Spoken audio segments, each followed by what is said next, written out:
এখন আমি তোমাকে একটা ধাঁধা ধরবো, তুমি কি রেডি আছো? বাবা সাপোর্ট দিও। হ্যাঁ বলো। না, আমি প্রথমে বলে নিচ্ছি, যদি বাইরে থেকে কেউ বলে তাহলে কিন্তু ডিসকোয়ালিফাই, তুমি কিছু পাবা না। আচ্ছা ঠিক আছে বলো। ওকে, তুমি বাজার থেকে 8টা ডিম আনলা, হ্যাঁ। ওইখান থেকে 2টা ডিম ভাঙলা, 2টা ডিম ভাজলা আর 2টা ডিম খেলা, তাহলে আর কয়টা ডিম থাকবে? 6টা তো শেষ, 2টা থাকে। কিভাবে কিভাবে? তুমি বললে না 2টা ডিম ভাঙলা, হ্যাঁ আর 2টা ডিম খেলাম, হ্যাঁ, আর 2টা ডিম ভাজলা। ভাজলা। ও আচ্ছা, না তাহলে 6টা থাকে, 2টা শেষ, মানে 2টা খাইছে আর 6টা আছে। এটাই কি আমি ধরে নিব? হ্যাঁ এটাই ধরে নাও, 6টা আছে। Answer lock.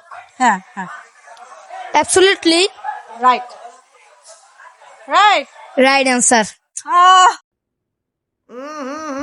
राजा जी